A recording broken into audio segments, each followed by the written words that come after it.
71% kill participation, Jace. That sounds like such a significant stat. But Atlas, when they didn't want there to be kills in the game, they didn't go for kills. They were running the enemy around the map. So the only time kills happened for SANDBOX is when they wanted them, which is towards the end, when they were finally able to catch a couple of members ganking Summit's Jace lane at the top as the game went on. They closed the game pretty fast. So it's not like we had Jace solo killing and then teleporting in and team fighting, and that's why he had high kill participation. It's because the game was completely followed to the beat of SANDBOX's drum, and it was a really impressive macro performance from a team that's usually known about just having very bloody LPL-style games. Yeah, exactly. SANDBOX is the team that has the highest damage per minute in the league at the moment, and it's because they go face first into their opponents. We thought they might do that again based on the draft that they had, but speaking of drafts, we're in game number 2. SANDBOX on the blue side this time around, already banning the Nocturne as their second option after the Yasuo that they banned on red side in game number 1. Do notice no roster changes for Afreeca. Yeah. That means I want to see Afreeca go for a very simple to execute comp, because I feel like right now, you cannot question any of these players individually. I think some people are very skeptical of Dread because he hasn't shown much on stage, but this is a guy who at the end of the Season 8 ladder, when it locked, and when, of course, we have now the Season 9 ladder. At the end of the Season 8 ladder, he had the highest win rate percentage in Challenger of 72% win rate in Challenger. Unbelievable win rate in solo queue. So these guys are very talented, but their fundamentals macro-wise are very poor based on what we've seen on the Rift in the LCK. So I don't want to see a return to game number 1 where they're just kind of running around the map and not being able to find anything. They need very clear win conditions that everyone can spot. They had to leave something up. They're going to ban the Ezreal this time, so it's going to be a Thresh return for Joker. And it feels like red side needs to have Ezreal and Lucian bans if there's an Ezreal player on the other side. And Ghost did prove himself in their last series as a player capable of wielding the Ezreal. So they are going to take that one away, and that means that Joker now gets one of his favorite picks. He was the one that was pinched in the first game and is not going to be this time around. The Jace is going to be picked away from Summit this time on the Afreeca side. It has been a very powerful pick in the LCK for the moment. Where is it going is the question. Afreeca, red side, they get to first pick Jace, a flex pick. Here's how you win this game as Afreeca. You make it into counter picks and win lane, win game. Because that is something these players know a whole lot about. Yeah. They are very good at laning. They came in, you remember, with 2 losing solo lanes. They were actually the reason they lost, because it just became a 1-3-1 game where they couldn't match. Now we need winning solo lanes for Afreeca Freecs. SANDBOX know this, so they're going to try and find some blocker picks in the first round to the potential for lanes to be destroyed. LeBlanc, banned by Afreeca, draws a pretty safe lock-in of Zoe. So can Afreeca Freecs find a way to actually punish a blind Zoe? And I find it so interesting that the Braum is being picked up here by the Afreeca Freecs when the Zoe was available. Yukal is a great Zoe player, and they could have played exactly the combo of champions that SANDBOX wielded against them. And Yukal, he says he wants a dragon, and he's going to try and comet his way into a victory this game. This is the first professional game for Yukal on the Aurelion Sol, as far as I can remember, a champion who has not been able to function as the champion's history would suggest. We have not seen roaming with jungler plays from the Aurelion Sol, but the jungler here on Afreeca is potentially going to be 5th picked and could be one of Dread's favorites. If I'm SANDBOX, I consider banning Kindred, because Dread is a legendary Kindred player, and if Kindred and Aurelion Sol can dodge out a lane, people are going to die unless there's significant mistakes by Afreeca. Well, SANDBOX now, their last ban to come in here. We'll see whether they augment that with another 80 carry ban. A lot of them are already hitting the deck now as Varus is going to be taken off the board. Caitlyn is there, and Draven is also available for Ghost. So certainly a lot of different options with Ashe globally banned. That is 1, 2, 3, 4, 5 already taken off the board. 6 if you include Yasuo as a bottom lane pick. Now they could just go for an aggressive pick that straddles the line a bit more, considering the Elise here. Very strong duo, of course, when it comes to ganking, and we always talk about mid-jungle. Yeah, I like it with the Aurelion Sol. But especially with Aurelion Sol, it's not going to be about lane, because obviously you're trying to wave clear and not get hurt too much by a max-range paddle star. In the actual interactive laning phase, out of lane, Elise and Aurelion Sol can be some big-time bullies, and Afreeca are holding on to their AD carry pick for 5th. On Fleek, thinking about taking the Malrung special here as the Xin Zhao is left available. 3 seconds to go. He's got a lot of different choices that he could make, but the Xin, I think, makes more sense than that of the Camille that he was defaulting to in their last series. Looks like he's completely moved away from that pick now, finally, on 9.3. Huge combat advantage for the Xin Zhao against the Elise if it's just a 1v1, because if the Cocoon misses or is flashed over, you're dead as Elise. Xin Zhao will kill you. Cassiopeia going to be claimed as a bot laner in this particular game. Ghost returning to an awesome dude, another mage in the bot lane for him. That is what you have to contend with. Oh, Kaiser is left up. Okay. Is something that just wants to trim waves against the Cassiopeia. Yeah, you're going to scale up though. It's not going to be exactly the easiest lane situation, but aiming will have that advantage as they move into the late game. Once those evolutions do come in, we'll see what style of build he goes for, whether it's BF Sword double pickaxe or whether he goes for the Blade of the Ruin King, like we've been seeing from a lot more players recently. So winning lane-wise, check in the top mark. You like Jace into Urgot without a lot of jungle help. And in the mid lane, you don't get the check mark, but you're taking Aurelion Sol, so you know that it's not about the lane. However, so far, from both BDD and also from Fly, getting Aurelion Sol out of lane has proved impossible for teams. They haven't been able to do it in the 2019 meta. Can Afreeca make us believers? Because right now, we heavily discourage them from trying to play 20+ minutes macro League of Legends, because they have shown with this lineup no aptitude to do so. Yeah, not happening. But if the communication just needs to be between your jungler and your mid laner, that makes a lot more sense. Looking at the roster here for SANDBOX Gaming, Urgot, Xin Zhao, the Zoe, and Cassiopeia Thresh. The bottom lane of choice for a lot of teams here in the LCK has been locked in. It's powerful. We haven't seen it win every matchup, and could be a difficult one here against the Afreeca Freecs. We'll see whether Afreeca can make it work with the Braum Kaiser down towards the bottom side. Top side of the map, Jace, Elise, and Aurelion Sol, and certainly fits their playstyle of the players individually much better than Game 1. I'm just fascinated to watch this 2v2. Zoe's in, best case scenario, you die real fast. Aurelion Sol, Elise want to get 2v1, not 2v2. So they want to get on the map, so it's going to be really interesting to see if Afreeca or their opponent's SANDBOX can take the lead there, because my indication is get the lead in the 2v2, and that could snowball you to a victory. And I think vision is just so important as well. So much pick potential on both sides. Let's see what happens as we hit the rift.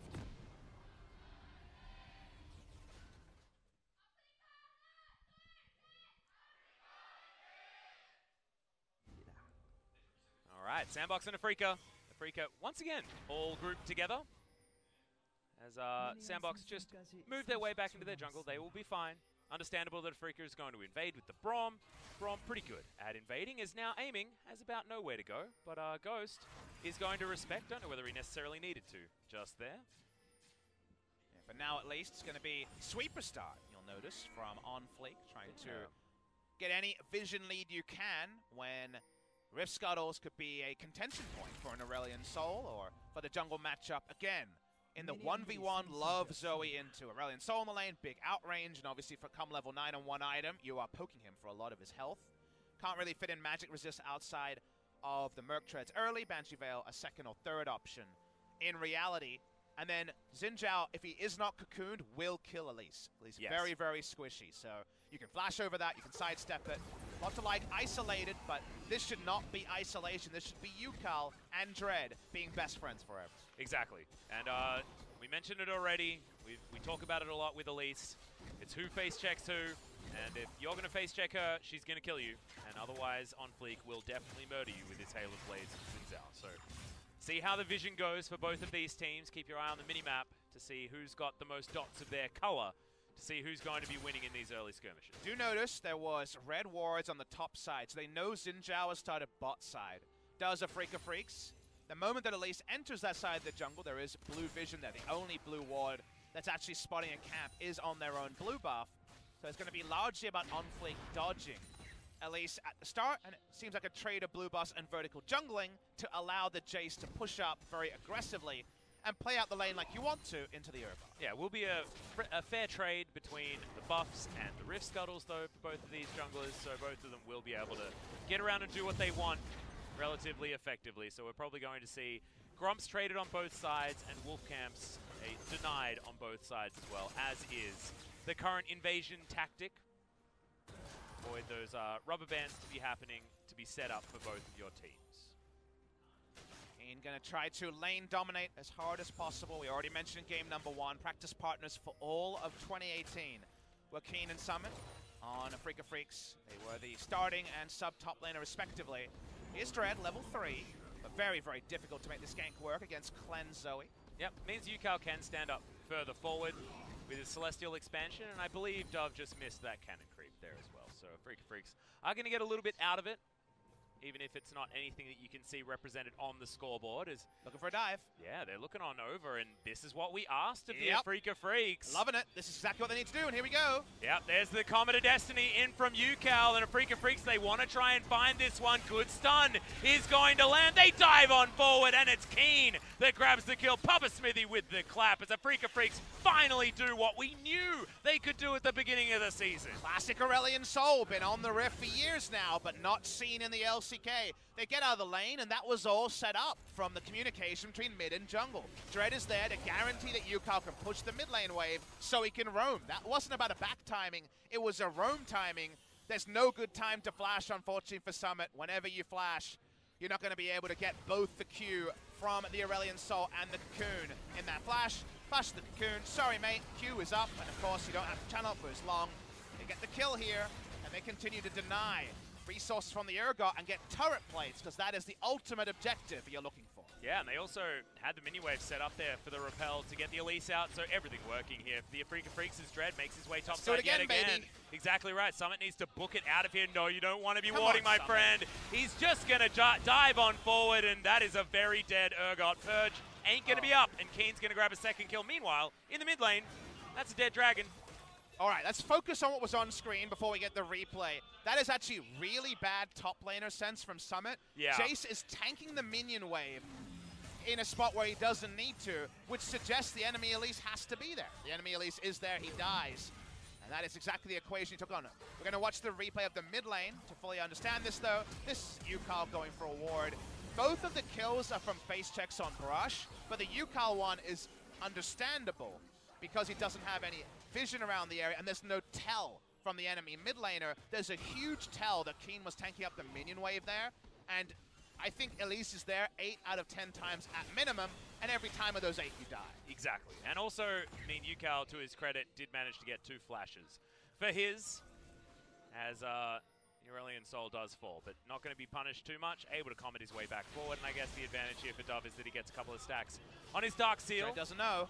Yeah, okay, the Spiderlings are all going to die as Dread does get out onto the Vision Ward. Okay, Flash still available. That is very important, as I didn't need that to kill Summit earlier on the top side of the map. On Fleek trying to punish here by taking a Mountain Drake. That was really good communication from SANDBOX. The control ward there is an inspired spot because it gets a lot of information about a future dive, and it allows On Fleek to get the Drake at the same time.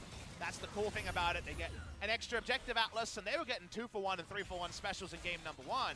They're trying to get whatever they can in game number 2. Yeah, I feel like their coupons certainly haven't expired here in game number 2 just yet, Papa Smithy. I think you're exactly right. On Fleek does take a lot of time to take down this dragon, but he will be able to secure it.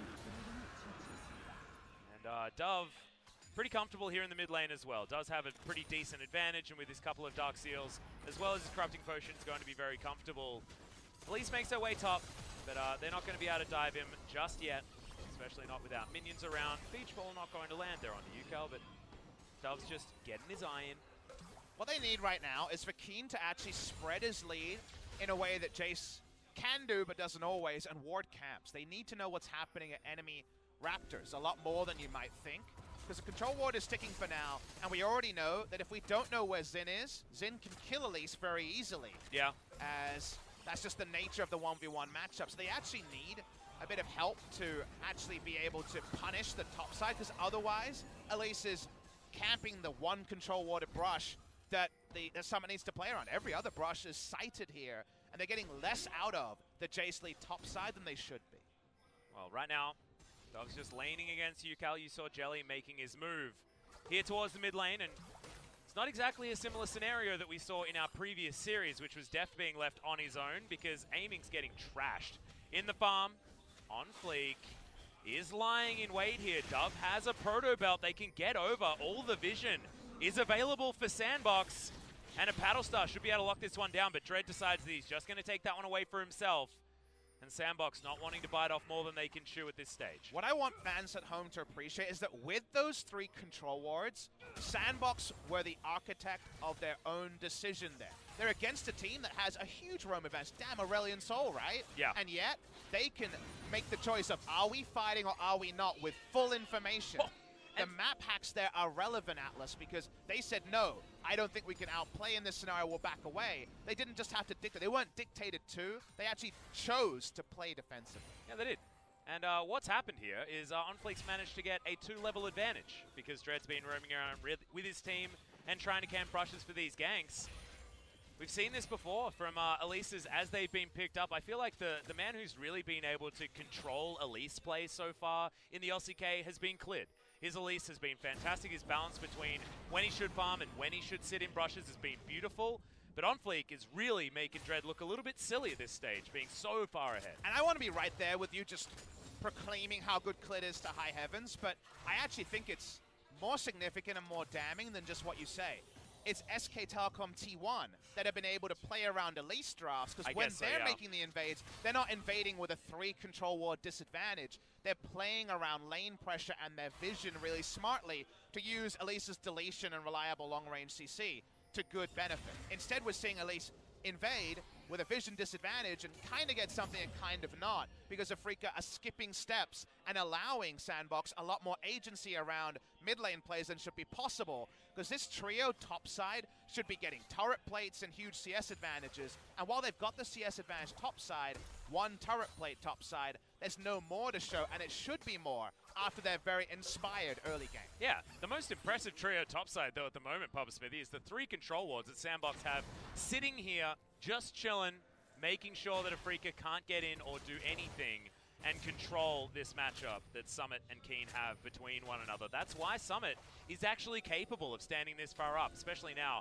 that his flash is back off cooldown. If those control wards are gone, they've actually been moved to a different type of triangle now. Well, it's even further forward. Those 3 control wards, having, again, 3 defensive control wards, when you just got dunked under turret in a bad matchup, even just having them should never happen, right? Because you shouldn't be able to put down vision.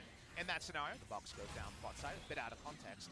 And just to extend that point, the top lane should be way more than 20 CS and 1 turret play.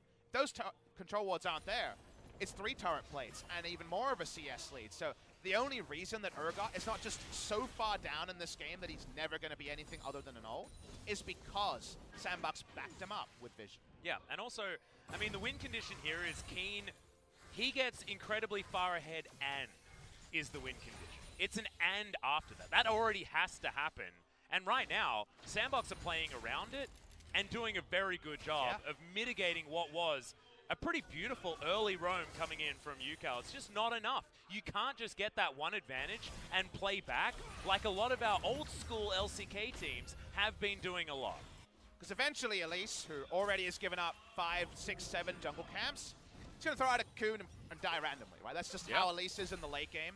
Her best usage is kind of 2015 score, building tank and being a cocoon bot, and that's not going to happen here. Dread will build damage to try to be a diver. He won't have his items fast enough to do that, and the late game is not going to suit him compared to Xin, who has the temporary tankiness. Xin and Elise were pretty much the same champion before the Xin ult was changed, but now you can dive and not die instantly, despite not having a true escape on Xin Zhao. So because of that scenario, like you say, it needs to be a lot of ands, and we're not seeing a lot of ands here. Our grammar's been on point about the Elise comp, which probably tells you that the Elise isn't getting enough done, which feels like heresy after a 3-minute turret dive that was a thing of beauty. Yeah, and also it feels a little bit confusing to talk about when this game is so even. Here at 12 minutes in, it's just that you expect more from a composition that we use the word agency a lot, but Afreeca has a lot of agency in the early game, and it slips away as the game goes on. And still outplay with a big team fight on the Kai'Sa, but we are definitely a skeptic given some of Aiming's struggles in making those big plays and being the late game win condition for Afreeca. Joker moving on over here just to make sure that everyone is going to be okay. Beach ball not going to land, but thankfully for SANDBOX fans, the Winter's Bite also doesn't tag Dove. Did have the dash cannon available to him as Jelly's going to get jumped on. Freecs doing a lot of damage here with the Hail of Blades. That's going to be a big paddle star onto Yukal. He picks up an exhaust there as well as Yukal. Is the next paddle star going to land? Because that will be your life. It almost doesn't matter as OnFleek, so much damage here, but Dove not going to get that paddle star forward. And Yukal is going to limp away. Oh my goodness, Afreeca Freecs, they're just not picking up very many advantages in this mid-game. And it's all as Joker comes top, gets some vision, and they get some advantages. Bot side is up top. Yeah, there's the disdain. The ultimate is down as Summit. They're trying to lock down Keen. The hook is going to go wide, and Keen not low enough for that Fear Beyond Death to activate. Phase rush value through the roof there for the Jace, able to get away. No chase available for the rest. Jellyface checking. Whoa, this is real worrying, but that is the trouble bubble not landing. And Dread being available means that they're not going to get anything for it. Dove's mana bar was almost entirely gone there, so that was the right call to disengage.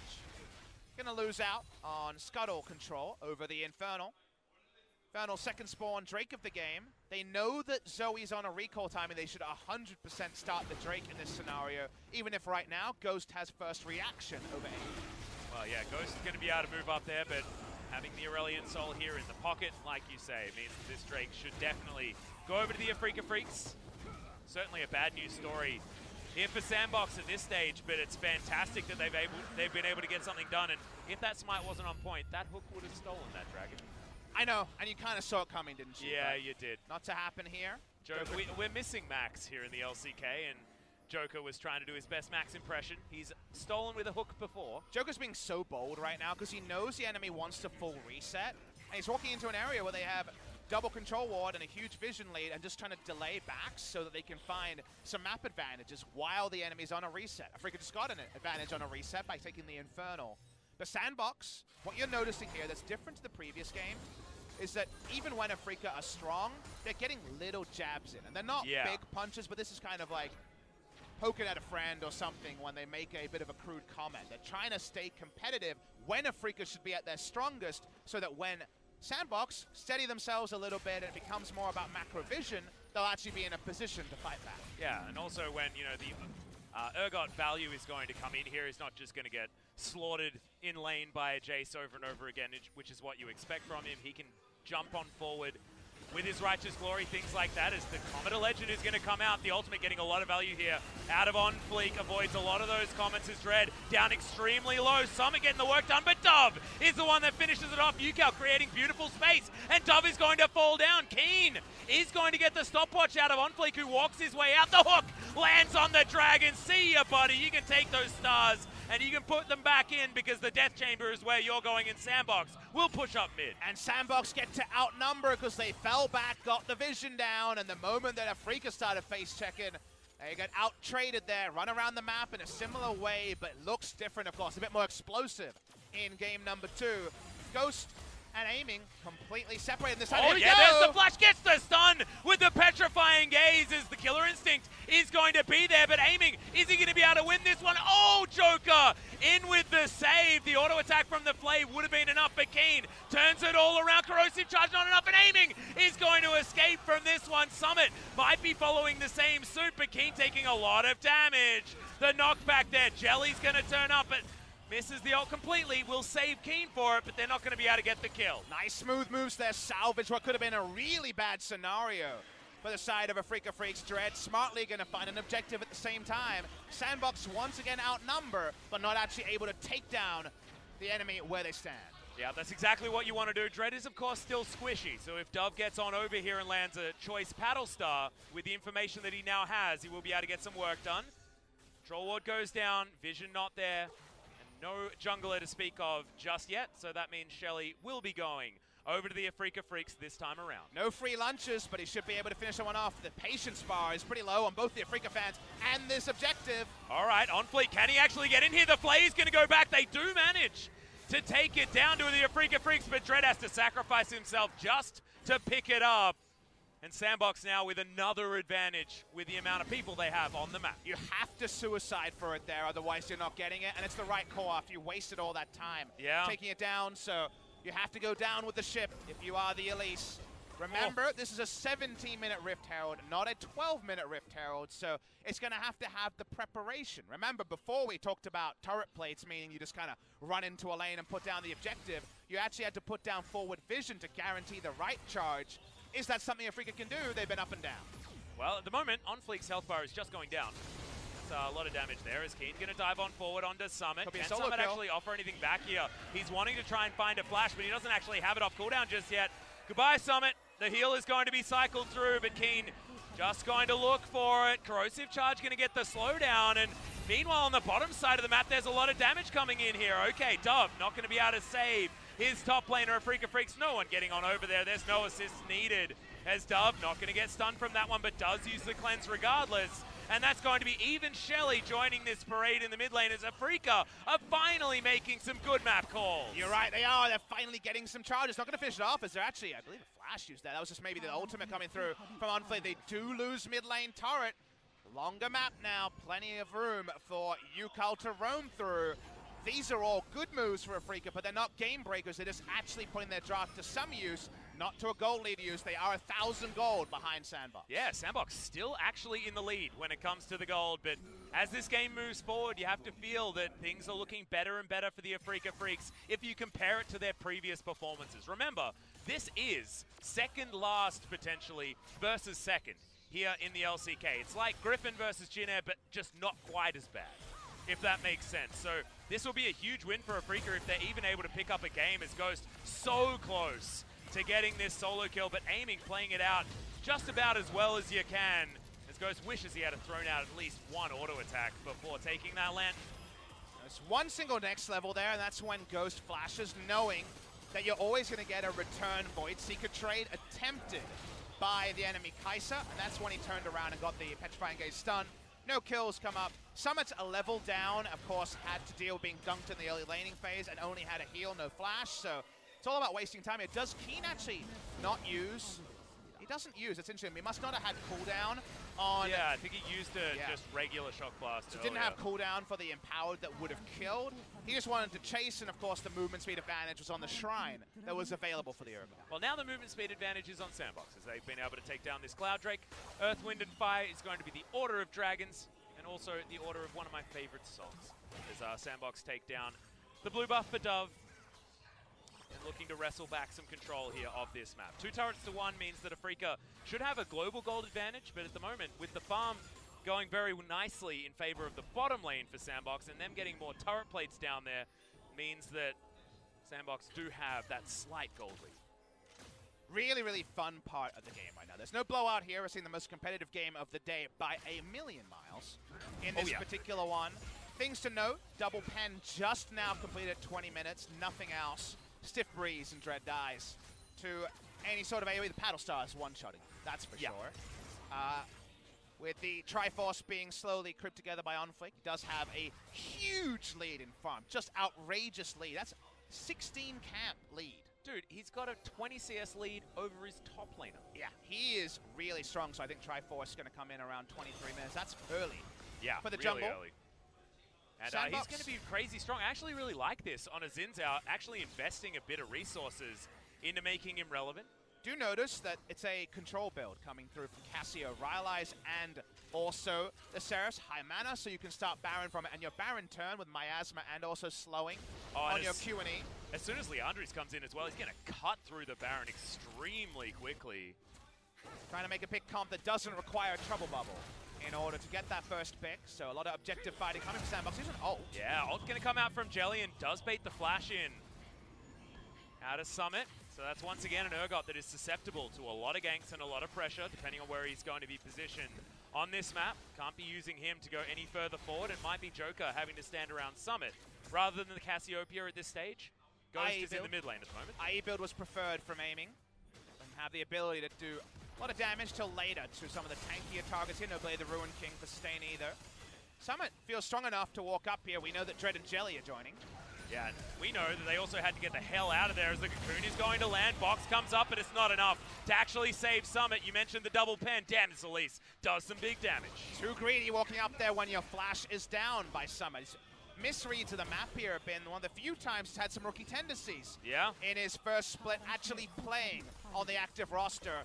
Dove is in a lane against Aurelion Sol. We know that goes well in the 1v1 as Onfleek just says, I'm coming in. Yeah, tried to sidestep the Voice of Light there, but the knockup does come in. Ukel has to flash to trade, and now Aiming will dive on top. That is a beautiful bait to come out from the Aurelion Sol, and now it may not even be Dove escaping as Keen dives on forward. Good exhaust to come through as Keen tries to get the prediction flash. Battlestar comes in, that's the boot back, and Dove actually baiting it out for the moment. The Void Seeker comes in, no Killer Instinct, but Empowered Shock Blast, he can't juke everything, and Keen grabs another one. And you can see that the power in the lanes and their early roam is giving Afreeca a very simple way to play this game. See hero, kill hero, go aggressive on the champions is working, as SANDBOX doesn't have the map control of game number 1, and thus is getting caught being too far up in lanes that usually they're ready to fight for. Well, at the moment, we've got a jungler and a mid laner dead. SANDBOX might need to try and get the Afreeca Freecs off this Baron. We don't have Petrifying Gaze used just yet, but Keen coming in for a flank is really scary. 5 versus 3 here. Hook is going to go wide. Insult. Once again, I mean, I'm sorry for all the introductions, but meet injury once more as Ghost has to flash out of the way. Seraph's shield is going to be there, and that's going to be the kill onto the support. Onfleek trying to do something, but out of the death chamber, straight back in there as the Afreeca Freecs can move back to the Baron if they want to. Don't know whether they're going to. Low health bars. SANDBOX at least going to have that. So many people ramming themselves into 3 or 4 trying to delay the Baron. Does that, but not much else. Keen is starting to pop off in this game. Most experienced player on Afreeca with Spirit out of the roster. Onfleek goes in, and it's already, you're like, I don't really understand why. The teleports are the insult upon injury. You mentioned the deep one from Keen is the most relevant. He's spotted on that control ward. Doesn't miss any skill shots as this particular fight goes on. He starts with the chase here, flashes in, so the Battlestar's not going to do a lot of damage. They even get the Ender with the EQ. We didn't see the EQ last time. This one on point for Afreeca Freecs. Yeah, nice one there from Keen, but Dove was in definitely the wrong position. And this was just a 5 versus 3, Pop Smithy, and that's just generally not going to be a great example of League of Legends. Don't really know why Onfleek goes in after poking. He still goes in. That's the part I don't really get. I guess he wants to kill Kai'Sa, but... Oh, he almost does too, actually. Summoner being up, I guess, was the reason there, so that was communicated. If it wasn't, then you can kind of understand it. Regardless, we zoom in on the game. Afreeca have done a lot. They have a huge kill lead, but the gold lead is not game-ending. No. At 3,000, not 10% of the gold. SANDBOX still do have a real way in, especially if people start face-checking this Cassiopeia. I think it's going to be scary. It's okay. Trouble Bubble's going to land. Keen has to use the QSS in order to get out of the way. Thankfully, he did build that one up. So Braum has, of course, one answer to the next Trouble Bubble. No other QSSs, no other cleanses available other than Ucal, who's going to be wave clearing in mid. So double control ward is actually not just a mistake. Who's to say if it was on purpose or not, but damn, it takes a while, and it gives Dove a time to get his eye in. Yeah, the really scary thing is, though, is if Aiming can actually free hit in a team fight, and a lot of space would be provided by the Aurelion Sol, this is a really scary time, because he's got a Zeal on top of the first 2 items that he wants to be building in an ideal scenario as well. I mean, this isn't the Blade of the Ruined King try and actually have some lane strength. This is Infinity Edge into Ginsu's Rage Blade, ultimate power Kai'Sa. Don't have eyes on Dove, but I take your point. Aurelion Sol and his ability to control space, an underrated part of his toolset. We always focus on it with yesterday when we had the Sylas mid lane and Swain, another zone control champion. Aurelion Sol, if he doesn't have to worry about being poked to death by Zoe, can have the same team fight impact. Looking at gold numbers here in Keen, running away with top and then some. Yeah, 900 gold bounty. Only a 451, a measly 450 onto Ghost on the Cassiopeia. Gigantic numbers, though, on Afreeca Freecs' side. The whole gold lead is doubled, and then you get Keen's gold lead in lane. That is how far ahead. He is 4,000 gold ahead of the Urgot. The Urgot is in ult-only territory at this point in the game. Another reset happens. I actually really want to see the control ward numbers here, because a vision exhaustion scenario and Afreeca having to actually play the macro is something that we've levied a lot of criticism on, and they actually play this Baron macro because they cannot afford to lose the objective. Yeah, and also Onfleek can't afford to lose even a little bit of his health bar here as already. These shock blasts are really hurting. Joker down to about half health as that's a trouble bubble. Immediately, the QSS once again put back on cooldown. And Dove, he has to be landing these bubbles. He is their way back into the game if they're going to dance around this Baron. Any sort of pick will help SANDBOX find their way back forward. Only a single control ward right now, none available. Aiming. The SANDBOX is focusing on the middle of the screen here. Supercharger was on cooldown there. It was almost an opportunity for OnFleek to get in. Does have Flash Audacious Charge, so it can cover a lot of distance, but not wanting to dive into the whole of Freecs squad. This is the worst time to be poked out because you desperately want it back. Whoa, ult from Jelly, and everything else misses. Yeah, they just did not juke the way that Afreeca expected. But every bit of poke here is so significant because you can't afford to have a disconnected recall when no one on either team has a control ward to put down. The Baron race could be lost in an instant here. Necessitating backs is a way Afreeca can actually get the safe start on the Baron. Well, Trouble Bubble just going to tag onto Keen. Teleport going to come in here. And that means that once again, you're going to have a stalemate around the Baron. Afreeca, they definitely want to get that poke out, but the waves haven't been kept in control of. You can see that bottom side, thanks observers, as that inner turret may actually just fall to minions that Afreeca cannot actually claim. Watching here, this is the standstill. A Mexican one once again. We're A-ramming this time, and SANDBOX has to opt in. They don't have their vision on Baron to stop making this play. Voidseeker goes wide. Yeah, and that Voidseeker might have actually meant Killer Instinct there as well from aiming. Because having him that far out of the way, you can see as far as item spikes are concerned, OnFleek is a GA away from being absorbently strong. And you've got the Leandries. No vision is the thing I'm going to zoom in on right now. No vision available.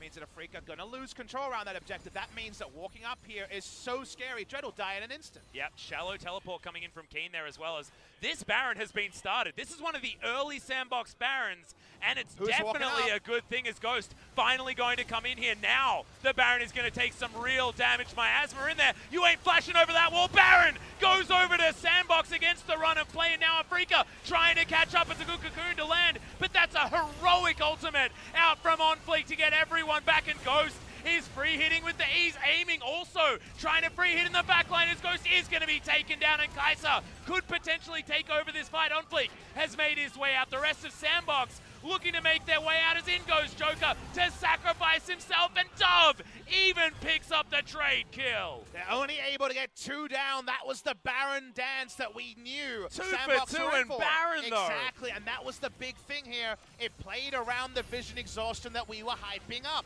There were no wards for Afreeca. They had to back. They were out of position.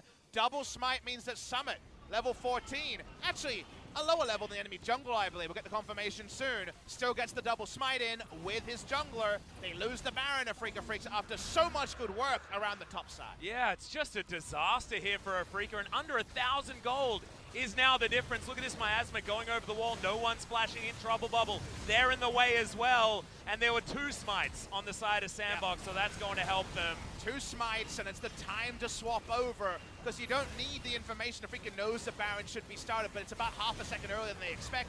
They get the exit kill on the Elise. They will also get a trade kill earlier. You need a team wipe here to actually make this only about the gold and not about some of the buffs, but 3 buffs available for the side of SANDBOX. Look, he's such a hero.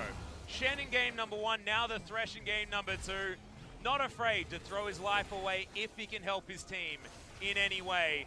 And that was almost way worse for the Afreeca Freecs, because Fear Beyond Death got just about to arm, and then the repel happened out of Dread. So that 4-man Fear was denied purely by some good timing and being lucky that it wasn't still there when he came back down again. And it's such a great metaphor illusion for the greater 5v5 scenario we see of SANDBOX players knowing their role and Afreeca Freecs still being confused, just as very young, brash solo queue players, of what role each player needs to play in every different team comp. Yeah, exactly, and I feel like Joker knows exactly what he needs to do. He's got all of these weapons, and he needs to point them in the right directions, and he's doing a great job. Aiming, you can't be taking poke damage like that. As SANDBOX knocking on the front door, and they've got the Baron buff. See you later, inhibitor turret. That's the kind of paddle stars you need to hit to make Zoe look completely busted. And it also makes this comp from Afreeca look how it is in a Siege scenario against a Baron buff and a Zoe. There's nothing they can do. They're just taking free pokes. Everyone walks up to wave clear. Jace can't do it with an EQ anymore. Aiming tries to trim a wave, and his health bar is trimmed to alarming levels. Yeah. And this is also exactly the point in the game where SANDBOX wanted to be making a move items-wise as well. They've just finished 3 items on the Zoe, as well as the Righteous Glory, finally being there for Summit. He's been looking for this item to claim some relevance here, and you got GA on top of the Trinity Force for the ultimate Greed Xin Zhao build out of OnFleek. This guy feels like a solo lane Xin Zhao right now. He has been able to prosper and may have even end up getting over 100 CS lead, one of those flame horizons on the enemy Elise. And Atlas, at least this game, has had a lot of teaching moments. This game has had a lot to understand about vision exhaustion. And guess what? You went for the Elise, you tried to get the kills, and you got to start, but no more than that.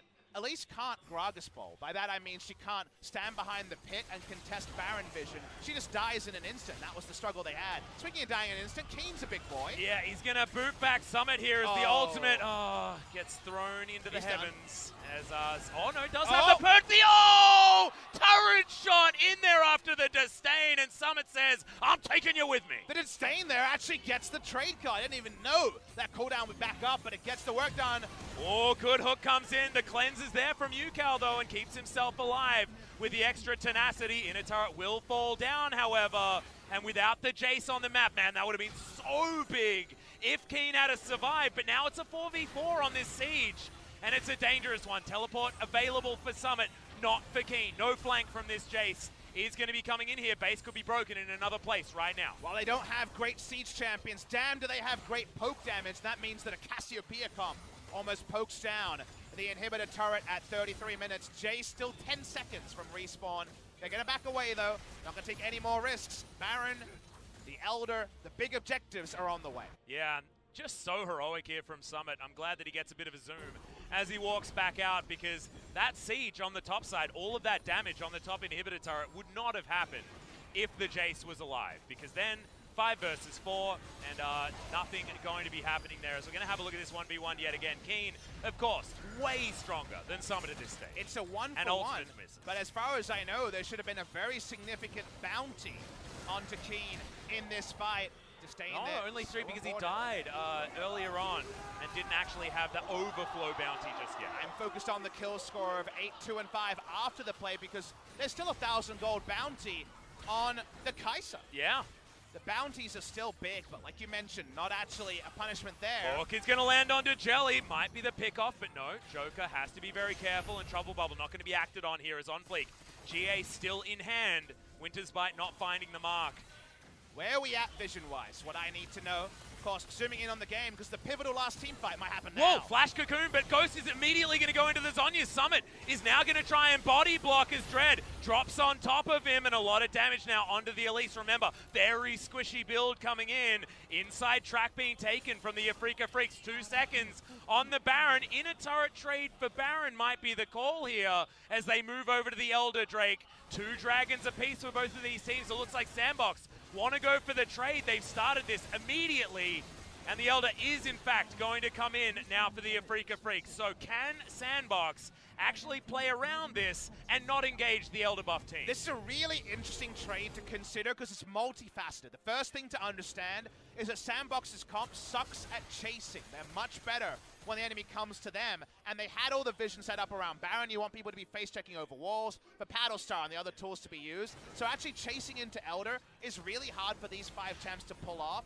Afreeca don't want to give up Baron because they can't deal with the Zoe poke under their turrets and the buffed up minions, but they don't really have a choice to contest because they can't face-check either.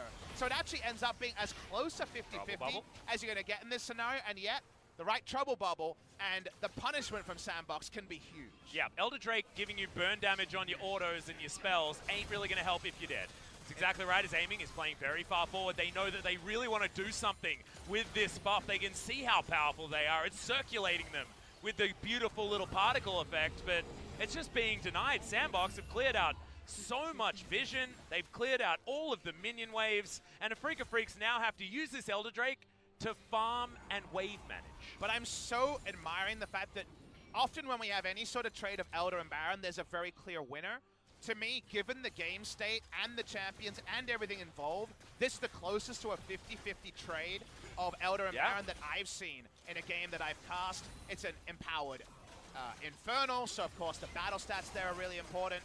Now the game is still pretty much at parity, but those battle stats can really be wielded by Afreeca, and you can say on a SANDBOX side, yes, you have to respect the double Elder buff now, but you have a comp that has plenty of time to put down the vision and get the double Elder team to come to you.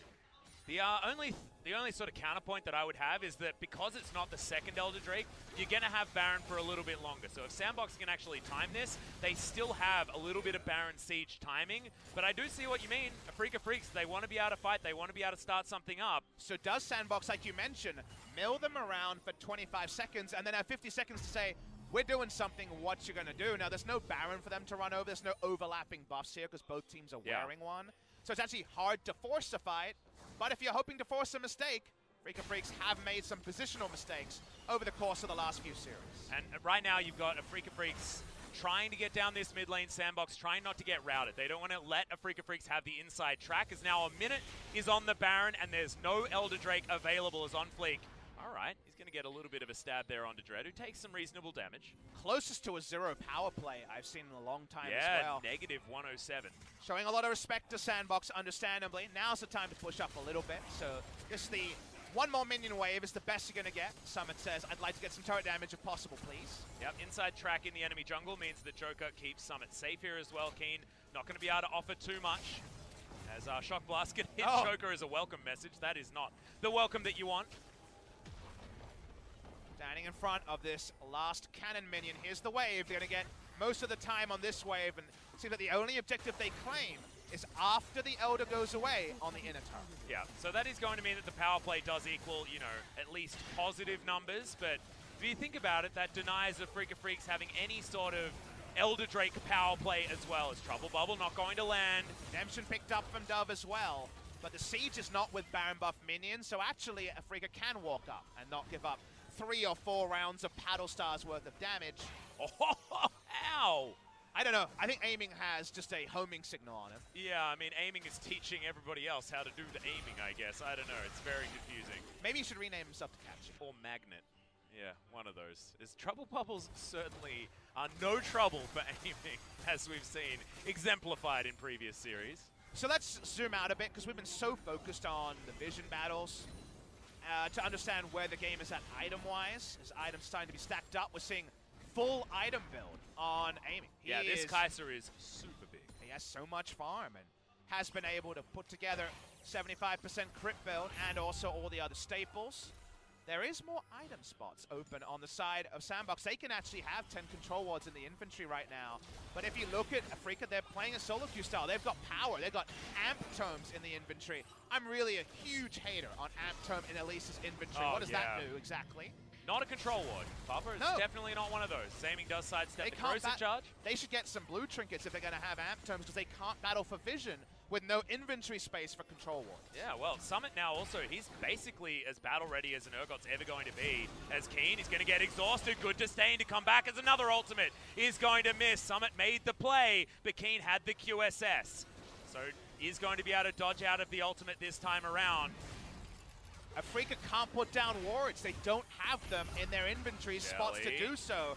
So Afreeca need to find a pick. They're looking for a mistake, not finding one. The fallback Elder or Baron is so much easier for SANDBOX, and I can't see another 50-50. There's the hook. Yeah, Joker going to land another one, and the vision game is just being won by SANDBOX in almost every regard. But Summit, if he's standing too close, things could become a problem. Afreeca Freecs throwing out a lot of their buttons here as Summit does use his cleanse. In goes on Fleek, but this could be a mistake as he dives back. A lot of buttons are going to be used there, but UCal not going to be doing too much. Aiming, frontlining on the Kai'Sa, and he's going to survive. No kill's going to come off just yet. Not even the GA, as on Fleek sidesteps the stun, flash forward. Oh no, Ghost! He makes the first mistake in the fight, and now Dread trying to follow on further. Dove, no trouble bubble there as Summit. He comes on up, and it's a double kill for the Kai'Sa, and we know what this guy's capable of now. The Kai'Sa is so strong, and Dread grabs another kill on the back end. Afreeca should be able to get SANDBOX here. They should end the game here. They have a huge man advantage. Xin Zhao can't even stop the minion wave from pushing in. They're going to push in and end, and I think SANDBOX lambs to the slaughter. Yep, Dove is probably going to have at least another paddle star to try and get something, as at least he's able to clear out some minions. OnFleet clears away the Elise, but they can't kill aiming, and he's going to take down the Nexus with 2 auto attacks. Afreeca Freecs able to take it in the clutch. SANDBOX Gaming, they tried to poke so aggressively.